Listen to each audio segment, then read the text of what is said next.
짠! 네, 오늘은 제가 갖고 있는 휴대용 UMPC 게임기에 대해서 결국 나는 무엇을 써야 될 것인가에 대한 영상을 한번 찍어보려고 합니다. 제가 어쩌다 보니까 하나씩 이렇게 좀 사모으다 보니까 스팀덱, 그 다음 로그얼리, 그 다음 옥조 A1 프로까지 이렇게 쓰고 있는데, 사실 이 옥조 A1 프로를 마지막에 구매했죠. 제일 기대했던 제품인데 이게 사실 출시 전에 발화 이슈 있다 막 그래서 되게 걱정을 했었습니다. 근데 결과적으로 지금 한 2달 정도 사용을 하면서 딱히 발화 이슈가 있거나 그러지 않고 잘 쓰고 있습니다. 그 다음에 사실 가장 먼저 샀었던 게 스팀덱 스팀덱은 제가 영상에도 한번 소개했던 것처럼 이렇게 지금 개조를 해갖고 잘 쓰고 있는데, 사실은 이 로그얼리나 아니면은 A1 프로가 들어온 뒤로는 사실 거의 켜보진 않은 것 같아요. 제가 스팀 게임만을 즐기기보다는 디아블로라든지 기타 게임들 좀 많이 즐기다 보니까 거의 잘 쓸 일이 없고, 저는 반 윈도우 11처럼 쓰는 약간 미니 컴퓨터, 게임 머신 이렇게 쓰다 보니까 상대적으로 스팀덱은 사용 빈도가 좀 줄어든 것 같습니다.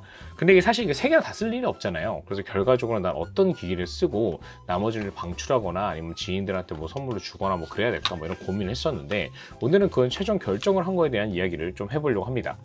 일단 저도 이렇게 3개의 기기를 가졌지만 다른 분들도 사실 비슷한 고민을 많이 하시더라고요. 그래서 많은 기기들을 좀 고려를 많이 하는데, 사실 만약에 스팀 위주의 게임을 즐긴다 그럼 고민도 안 하고 사실 이 기기 스팀덱을 쓰는 게 가장 맞는 것 같습니다. 이유는 뭐냐면은, 일단은 당연히 스팀의 약간 호환성 자체가 높고, 그 다음에 점점 더 이 스팀 OS에 대한 완성도라든지 만족도가 좀 높아지는 추세에서 다른 기기들에 비해서 약간 성능이 부족할지 모르겠지만 이 로그얼라이나 아니면 옥조 A1 프로의 최대 성능은 어디까지는 배터리도 많이 쓰고 그 다음에 발열이 많이 발생하는 거고, 약 15W였나요? 15W 정도로 게임을 즐기는 데는 그냥 같은 급의 전원을 썼다고 가정했을 때는 스팀덱이 다른 분들이 벤치 테스트를 한 거 보니까 점수도 높고 괜찮더라고요. 그래서 저도 생각했을 때는 간단하게 그냥 스팀에 있는 게임을 스팀덱에 호환이 되는 게임을 즐길 것이다. 그럼 사실 스팀덱을 쓰는 게 그냥 맞는 것 같습니다. 물론 이제 로그얼라이나 아니면 A1 프로에도 스팀덱을 설치하고 게임하는 건 가능하지만, 확실히 이게 스팀에 있는 게임을 즐길 때는 그 최적의 성능은 스팀덱을 즐기는 게 충분하잖아요. 굳이 로그얼라이나 A1 프로를 이용해서 스팀 게임을 즐길 이유는 없는 것 같습니다. 다만 저처럼 윈도우용으로 게임 패스라든지 아니면 디아블로라든지 기타 게임들 즐기고 약간 미니 컴퓨터 쓰겠다 그러면 사실 스팀덱은 호환성이 많이 떨어지게 되죠. 여기다가 억지로 윈도우 설치할 수 있긴 하지만 제가 써도 불편하더라고요. 그래서 결과적으로 저도 그냥 결국 스팀 OS로 다시 밀고 설치해 놓은 상태인데, 굳이 윈도우를 쓸 거라면은 스팀덱은 안 쓰는 게 맞는 것 같다는 생각이 듭니다. 그래서 스팀덱보다는 이제 결국 로그얼라이와 A1 프로에 대한 선택을 하게 되는데, 이 두 기계는 일단 CPU 자체는 거의 비슷하죠. 얘는 Z1 익스트림 들어가고, 얘는 AMD의 7840U가 들어가는데, 이 7840U를 약간 게임용 아니면 이 아수스의 니즈에 맞춰서 튜닝을 한 게 Z1 익스트림으로 알고 있습니다. 그래서 벤치 테스트를 해보면 이게 좀 더 잘 나오기도 하고 어쩔 때 이게 더 좋다 이런 얘기도 있는데, 결과부터 말하면은 특정 성능에 맞춰서는 Z1 익스트림이 좀 더 튜닝이 잘 되는 게 맞는 것 같아요. 하지만 옥조 A1 프로 같은 경우도 이 디스코드를 기반으로 다양한 팁들이 올라오고, 그 다음에 최근에 아직 정식 펌웨어 업데이트가 되지는 않았지만 이게 나름 GPU 램을 올려주는 그런 펌웨어까지 업데이트 되더라고요. 그래서 램이 충분한 모델을 구매하시는 분들 같은 경우는 램을 업그레이드해서 사용하는 것도 가능할 것 같습니다. 물론 이제 하드웨어적인 업그레이드가 아니고 그냥 소프트웨어적으로 그 메모리의 램을 약간 GPU 램으로 좀 쓰는 그런 편법인 것 같은데, 어쨌든 간에 중요한 거는 처음에는 A1 프로가 좀 부족했는데 점점 업데이트하면서 나쁘지 않은 것 같아요. 훨씬 더 커스텀해서 갖고 노는 재미가 있는 것 같습니다. 그리고 기본적으로 화면이 더 크죠. 이것도 사실은 무시 못하는 것 같은데, 결정적으로 저는 A1 프로를 선택하기로 했어요. 그런 이유는 사실은 이 아수스 이 로그얼라이라는 이 브랜드 자체가 완성도도 좋고 상당히 좋은데, 이게 저희 같이 일하시는 디자이너 분이랑 어떤 게임기가 더 좋을 것이냐, 뭘 쓰는 게 좋을까 이것저것 이건 나눠봤는데 딱 갈리는 부분이 있었습니다. 그게 어디였냐면 바로 이 그립 부분이었어요. 그립 부분. 저는 실제로 써보다 보니까 이 로그얼라이 그립이 좀 부족하게 느껴지더라고요. 그래서 원래 여기에다가 별도로 붙여가지고 개조를 해야 써야겠다 이런 생각도 하고 했었는데, 반대로 저랑 같이 일하시는 디자이너분 같은 경우는 이게 더 오히려 그립감이 좋다는 표현을 쓰시더라고요. 지금 보시는 것처럼. 물론 이제 로그얼라이 여기 또 추가 버튼이 있죠. 옥조 A1 프로 같은 여기 추가 버튼이 없는 대신에 저는 개인적으로 여기에 이 유선형으로 되어 있는 이 그립이 훨씬 좋더라고요. 그래서 어떤 차이가 있나 봤더니 이게 손 크기에 영향을 받는 것 같습니다. 그래서 저도 남자 손치고는 약간 그냥 보통 정도의 손인데 굳이 길이를 재본다면 제 손이 대략 한 보시면 여기서 한 18cm 정도 되고 이쪽 길이도 한 20cm 조금 넘는데 아마 대한민국 남자 평균 손 크기 정도 될 거예요. 그래서 저 정도의 손 크기가 되시는 분들은 사실은 로그 얼라이를 잡았을 땐 조금 작게 느낄 수가 있습니다. 반대로 이 A1 프로 같은 딱 그립감이 괜찮았었는데요. 로그 얼라이가 훨씬 괜찮다고 이야기해 주신 디자이너분 같은 경우는 저보다 손이 좀 작은 편이더라고요. 그래서 사실은 의외로 결정을 할 수 있는 부분 중에 하나가 결국 이 사용하시는 유저분들의 이 손 크기도 영향을 끼칠 수 있겠다는 생각이 들었습니다. 물론 A1 프로 자체는 또 다른 게 저는 이거를 약간 미니 PC처럼 쓰다 보니까 여기는 USB 4.0 그러니까 썬더볼트 지원이 되죠. 그리고 여기에는 일반 USB-C 타입 사용이 되기 때문에 범용성이 좀 더 좋더라고요. 로그 얼라이 같은 경우는 여기 USB-C 타입이 있긴 있지만 사실은 이게 썬더볼트 같은 거 연결하려면은 얘네가 갖고 있는 자체적인 솔루션을 이용해서 사실 연결을 해야겠죠. 이런 부분이 제가 지금 계속 쓰기에는 조금 아쉽다는 생각이 들었습니다. 다만 제가 A1 프로를 선택을 했지만 좀 더 결정적으로 또 아쉽게 느껴지는 게 별거 아니지만 이 기본 파우치의 유무예요. 로그 얼라이 같은 경우는 이렇게 기본 파우치를 제공하죠. 그래서 여기 조이스틱까지 딱 맞춰서 이렇게 넣을 수가 있는데 이게 별거 아니라면 이 A1 프로 같은 경우는 전용 파우치를 따로 구매를 해야 됩니다. 그러다 보니까 저는 사실 이거 얼마나 문제가 있겠어 그래서 따로 구매를 하고 가방에 넣고 다녔는데 벌써부터 여기에 이렇게 기스가 생겼어요. 네, 안타깝죠. 네, 그래서 보호필름을 붙이거나 아니면 전용 파우치를 별도로 구매를 해서 써야겠다는 생각이 드는 부분이 좀 아쉽긴 하지만 훨씬 이 제품이 좀 더 뭔가 개조도 하고 그 다음에 약간 갖고 노는 재미가 있는 것 같아서 A1 프로를 앞으로 주력으로 해서 잘 사용하도록 하겠습니다. 앞으로 이 옥조 A1 프로에 집중을 해서 제가 지금 이 뒷부분을 열어서 한 것도 한번 영상을 좀 남겨보고 그렇게 후기를 남겨보도록 하겠습니다. SSD를 교체하는 것도 사실 어렵진 않습니다. 이렇게 보면은 이게 십자 드라이버 중에서는 작은 걸 써야 되거든요. 우리가 좀 많이 쓰는 샤오미 드라이버나 그런 것도 사용할 수는 있는데 이런 데는 잘 들어가는데 저도 다른 분들의 영상 리뷰를 보다 보니까 여기 이렇게 각도가 있는 부분들은 이 드라이버의 이 축이 길지 않으면 안 들어가더라고요. 그래서 최대한 얇고 그 다음에 이 길이가 충분히 되는 걸 활용해 줘야 됩니다. 그래서 하나, 둘, 셋, 넷, 다섯, 여섯, 일곱, 8개의 나사를 풀어주면 됩니다. 나사가 상당히 작기 때문에 잃어버리지 않게 조심하시고요. 그 다음에 당연한 얘기지만 앞면이 망가지면 안 되기 때문에 좀 푹신푹신한 걸로 잘 지지를 해줘야겠죠.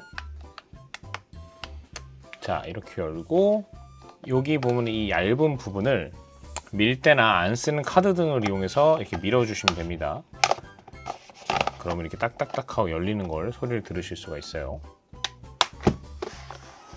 자, 이렇게 해서 열어주면 짠! 이렇게 나오고요. 이쪽은 배터리 부분과 상당히 조심해 주셔야 되고 그 다음에 일단 여기 보면은 이 테이프가 3개 있습니다. 이 테이프를 제거를 먼저 해준 다음에 그 다음에 내부 부품들을 또 빼줘야 됩니다. 그래서 이 테이프를 조심스럽게 아주 조심스럽게 하나 이게 절연을 시켜주는 역할이겠죠? 둘 네, 이거 상당히 조심스럽게 해줘야 됩니다. 그래서 여기 특히 이쪽 테이프를 뗄 때 여기 커넥터가 딸려 나오게 되거든요. 그래서 힘으로 딱 뜯었다가는 이 커넥터가 찢어져 버리는 불상이 생길 수 있기 때문에 여기도 이렇게 조심스럽게 이렇게 잘 찢어지지 않도록 빼주고요. 여기가 SSD입니다. 여기가 SSD이기 때문에 이걸 제거해 주기 위해서는 이제 이 펜을 제거해 줘야 됩니다. 펜. 그래서 펜도 똑같이 이렇게 하나 펜 나사도 안 섞이게 조심해 주시고 둘, 셋 하면 펜이 이렇게 바로 올라오고요. 여기 선이 있죠? 그래서 이 선 쪽을 조심스럽게 빼주고 이걸 그냥 옆으로 이렇게 빼주시면 됩니다. 그리고 여기 보면은 이게 아마 무선 랜카드일 거예요. 무선 랜카드 빼줘야 되기 때문에 여기 보면은 이렇게 이 방열 테이프죠. 아마 이게 방열 테이프로 붙어 있기 때문에 조심스럽게 이거를 이렇게 본체에서 떼주고 그리고 검은색으로 또 막혀 있는데 요거는 저 같은 경우는 딱히 걷어내지 않고 풀 수가 있더라고요. 그래서 이 무선 랜카드를 풀어줍니다. 무선 랜카드를 빼주고 살살살 조심스럽게 빼주고, 이것도 제거하지 않고 아래를 빼줄 건데 이 판을 제거해야 되기 때문에 여기에 있는 여기에 설계도의 선을 살살 빼줍니다. 자, 그러면 이제 이 판이 남죠. 이 판을 이제는 제거를 해줘야 돼요. 그래서 판이 또 고정되어 있는 부분이 하나, 둘, 셋, 넷 이렇게 또 고정이 되어 있습니다. 그래서 요거를 또 풀어줍니다. 그리고 여기가 또 고정이 될 때 보시면은 조금 구조가 특이하게 되어 있죠. 그래서 신경을 쓰면서 빼줘야 됩니다. 이렇게 같이 떨어져 나오는데 이거를 잃어버리지 않게 조심해야 될 것 같아요. 그리고 마지막으로 여기 여기 하나 더 있네요. 네, 4개에 5개입니다. 5개. 자, 이렇게 5개까지 딱 빼주고 굳이 나사를 뺄 필요 없이 통째로 이렇게 올려주면 이게 덜 빠졌죠? 됐다. 자, 이렇게 하면은 이제 NVMe SSD를 교체할 수 있습니다. 그래서 여기 보면 이렇게 방열 테이프가 붙어 있죠. 그래서 저 같은 경우는 이미 사실 교체를 해줬기 때문에 보여드리면 짠 이렇게 들어갔죠. 그래서 요거는 제가 방열 테이프를 기존에 있던 것에 옮겨 붙여준 건데 이렇게 꽤 두껍게 되어 있습니다.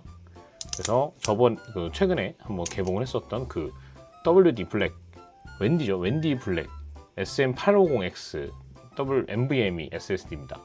네, 원래 데스크탑이 끼려고 했는데 데스크탑이 젠 3다 보니까 어차피 최고 속도가 안 나오더라고요.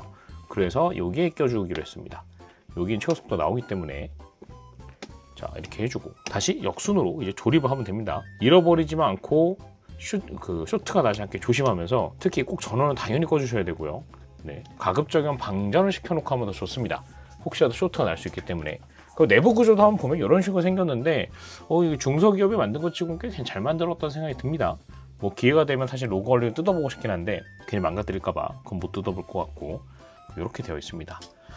방열 구조가 좀 신기한데 이쪽 히트 파이프인 것 같죠? 히트 파이프를 통해서 이쪽으로 이렇게 방열판이 있고 여기를 이런 식으로 방열판이 위로 바람을 불어주는 구조인 것 같습니다. 자, 다시 역순으로 조립을 해보도록 할게요. 뭔가 나사가 하나 빠진 것 같은데?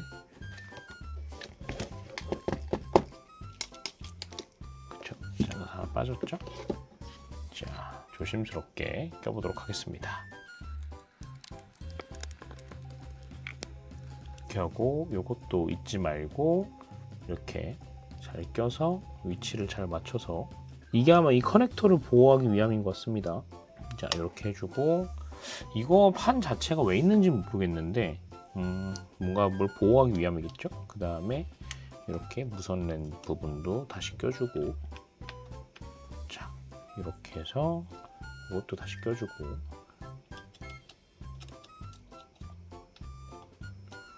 보호해주고, 요 테이프 잘 붙여주고, 자, 그 다음에 이제 요 펜도 소음이 좀 심한데 이걸 좀 구조를 바꿔주거나 아니면 교체를 해주면 나중에 좀 저소음 구조도 만들 수 있지 않을까 욕심은 있는데 뭐 제가 관련 지식이 없어서 엄두는 안 납니다. 자, 이렇게 하고, 그 다음에 이렇게 네, 잘 맞춰줘서 쿨링이 잘 되도록 신경을 써주고, 이것도 잘 조여줍니다.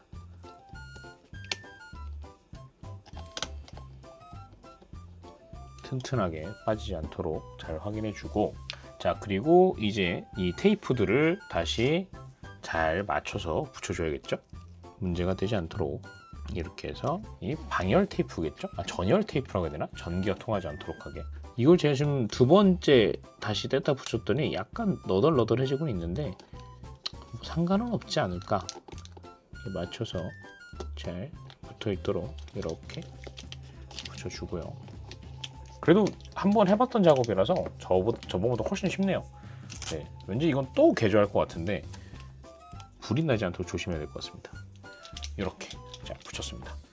뭐 여름 김에 닫기 전에 한번 구조 좀 살펴보면 여기 조이스틱 부분이 있고, 그리고 이쪽도 그냥 조이스틱인 것 같고, 이건 배터리가 생각보다 큽니다. 배터리가 5700mAh짜리가 들어가 있죠. 5700mAh짜리 들어가 있고, 아까 이 메인보드는 이쪽이었고, 네, 사실 대부분이 이제 구동부죠. 네, 그리고 구동부만 제외하면 요만하다. 그래서 만약에라도 요걸 이렇게 딱 잘라버리면, 이걸 좀 구분을 시킬 수 있으면, 요번에 나온 뭐였죠?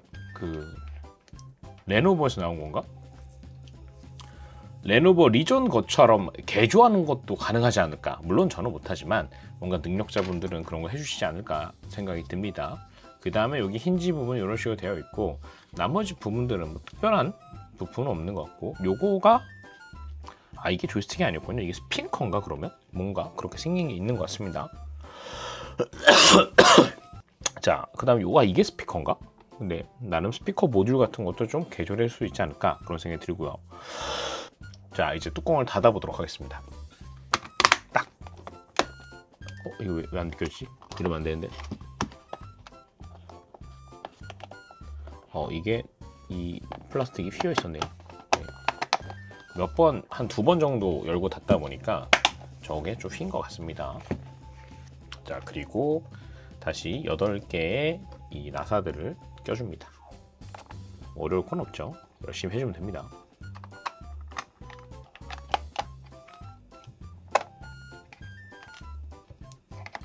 짠! 네, 다 껴졌죠?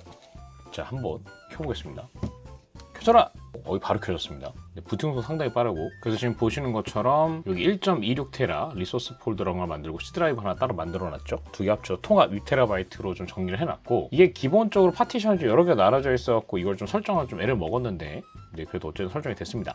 그 다음에 마이크로 SD를 백업용으로 하나 넣어줬습니다. 자, 그래서 속도는 잘 나올 것이냐? 그래서 이걸 한번 돌려보면, 제가 파티션을 따로 안 합친 게 옥주는 나름 그걸 잘 설정해놨다고 하더라고요. 그래서 그냥 그거를 그대로 개송해서 써야겠다라고 생각이 들었습니다.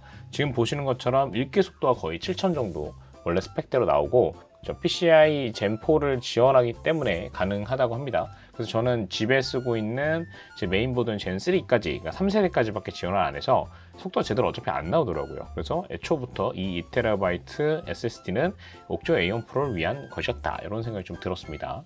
네, 크리스탈 디스크 마크 테스트 결과 보면은 갖고 있는 스펙과 거의 유사한 정도의 점수가 나왔습니다. 그 다음에 이 4K 쓰기 속도 같은 경우는 읽기보다 더 잘 나오기도 했는데 뭐 사실 훌륭한 점수죠. 자, 그래갖고 과연 성능이 잘 나올 것이냐? 그래서 여기서 보면은 제 퍼포먼스를 지금 최대로 켜놓은 상태죠. 이 상태에서 한번 긱벤치 테스트를 한번 돌려보도록 하겠습니다. 저는 그 최신 펌웨어 중에서 그 아까 말한 VRAM이라고 해야 되나요? 그걸 좀 바꿀 수 있는 걸로 해서 기본 설정을 해놓은 상태고요. 한번 점수를 돌려보도록 하겠습니다. 네, 이 정도의 점수가 나오는데 뭐 사실 벤치 점수상으로는 사실 그 로그얼리보다는 좀 부족한 부분이 있죠. 사실 이 부분은 제가 32기가 램이 아니고 16기가 램을 이용해서 그런 걸 수도 있고 설정들이 좀 부족해서 그럴 수도 있지만 사실 뭐 쓸 때는 괜찮은 것 같습니다. 저는 개인적으로 실제로 크레드를 연결해서 썬더볼트 독이 연결해 갖고 이걸로 게임도 즐기고 개발까지도 해봤는데 전체적으로 쓰는데 상당히 괜찮았던 것 같습니다. 그래서 앞으로 또 이제 이 A1 프로 같은 경우는 계속 업데이트를 해주기 때문에 좀 그래픽 업데이트라든지 펌웨어 업데이트 등 열심히 해가면서 잘 써보도록 하겠습니다. 특히 일단은 게임을 좀 많이 즐겨봐야 되는데 아쉽게도 요즘 되게 바쁜 관계로 게임을 많이 못 즐겨봤던 부분이 있는 것 같아요. 그래서 요거는 조금 시간을 가지면서 게임도 많이 즐겨보고 A1 프로를 좀 열심히 사용해 보도록 하겠습니다. 오늘 영상 여기서 마쳐보도록 할게요. 구독과 좋아요도 부탁드립니다. 감사합니다.